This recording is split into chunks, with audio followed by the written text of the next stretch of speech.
Eric Rohmer, Eric Rohmer, father of the new wave. Kallem Aftab, 2008.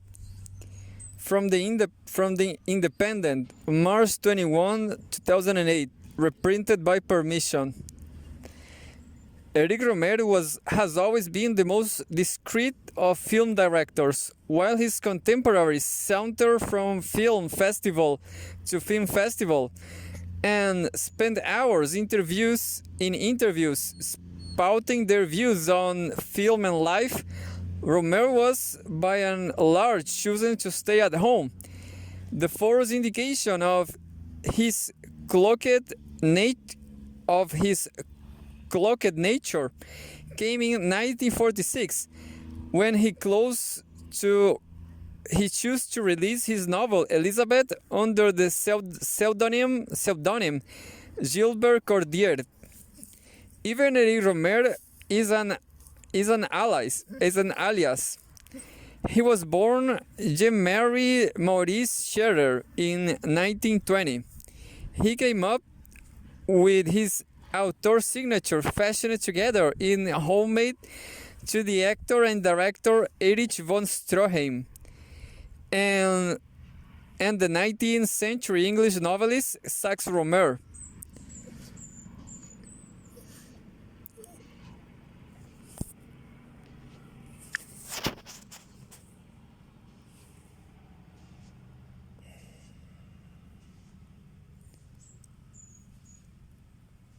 Because he claims his society family were embarrassed that one of their own would show cinema as their living.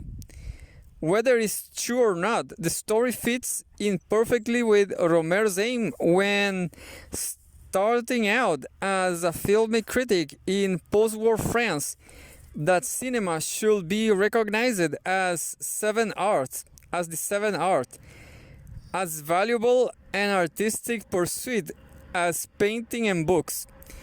The classicism that Rohmer saw in film is clearly evident in his latest work, The Romance of Astrea and Celadon, which is inspired by the 17th century novel Astrea by Honoré d'Urfé. Knocking on the door of Rohmer's office in Paris, in a Paris apartment building, I hardly know what to expect, having been granted the interview on the proviso that it could be cancelled in the ill health demanded. I did not have worried, despite being gaunt and having skeletal features. He is in good health, sporting a cravat and a blue pullover. He looks the archetypal French artist. He ushers me into his main office space. The detritus of more than 6 decades of work seems to be dispersed everywhere. Folders, books, papers, and journals are crammed on every surface, except the chairs where we station ourselves, either side of his small wooden desk, positioned far from the window of the oblong room. As I looked across at him, I suddenly have a sense of what it must have been like for the young Jean-Luc Godard and François Truffaut, going to Rohmer cap in hand in search of a few pennies. A former literature professor, he was the oldest of the film critics who penned articles for Cahiers du Cinéma, before going on to direct the films under the banner of the New Wave. Of that group of directors who changed the face of cinema, it is Rohmer who has remained closest to their philosophical roots. Well, it's not the Nouvelle Vague, New Wave anymore. We are all old now. we are all old now, he jokes. Obviously, Truffaut has died, but both Claude Chabrol and Jacques Rivette have made films recently, and Godard, I understand, is in the process of preparing to make a film. If we have the same cinema, or if we have evolved, it's not up to it is not up to me to say.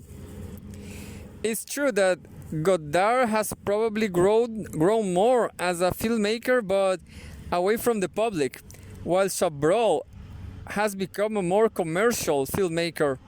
I think we are all loyal, more or less, to the same principles that we have had at the time. Myself, I keep the same idea of cinema, and at the same time, I always do films in my own little way. Films that are not too expensive.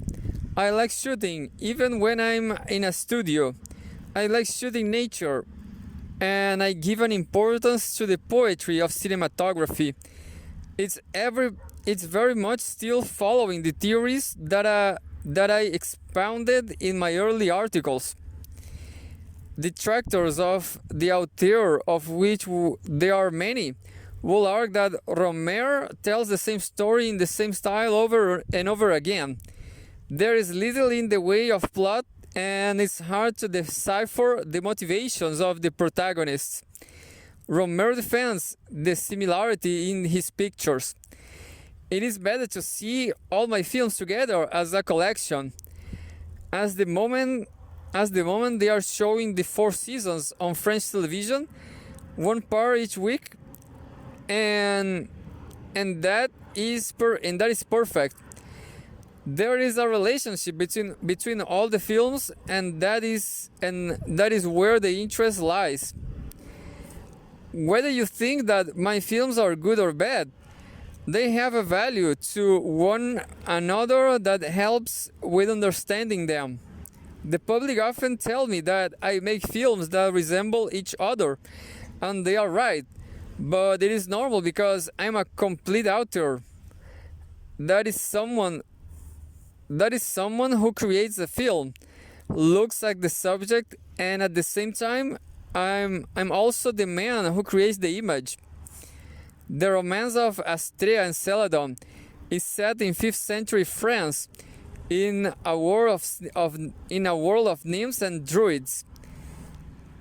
Shepherd Celadon tries to win back the heart of Astrea, who falsely believes that Celadon has been unfaithful. Along the way, Celadon resists the temptation of a beautiful nymph. Rohmer says on his adaptation, the book had a lot of success in the 17th century. It's one of the first written in French language that a modern audience can understand. It has a dialogue that is very clear and good and relevant to today.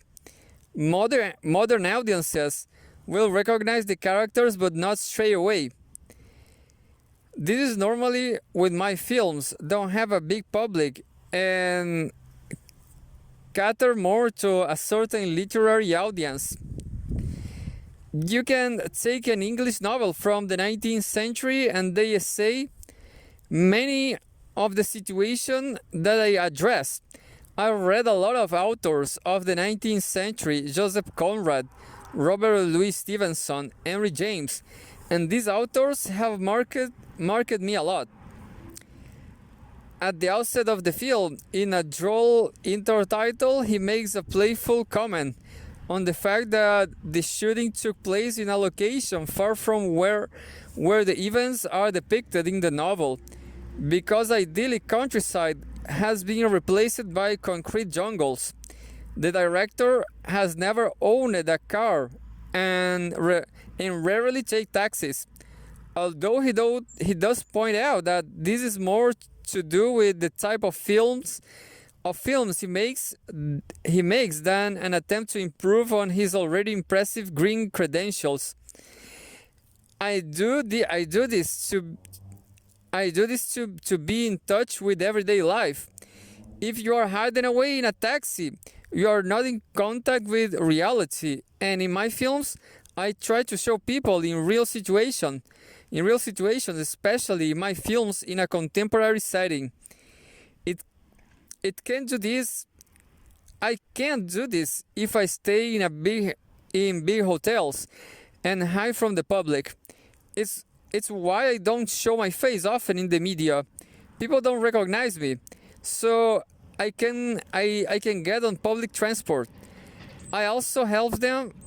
It also helps when I'm taking a film. I can work on location and people don't recognize me or the actors or recognize me or the actors, and it allows me to shoot. The method of shooting with a small crew and using the latest equipment is typical of the 87-year-old. I've always been interested in new technology, he asserts. The first article I ever wrote, even before Cahiers, was for a journal called Revue du Cinema. It was on the use of color over black and white. It was at a time when people prefer black and white, but I like it color, and also the use of direct synth sound.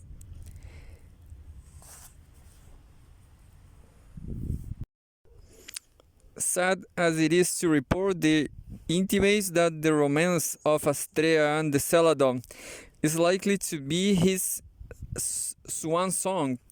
I haven't got plans to make another film. It's not easy for me to make films now. These days, it takes me much longer to prepare a film than when I was younger. If this is his last film, it will bring the curtain down on one of the great classical artists of the last half century.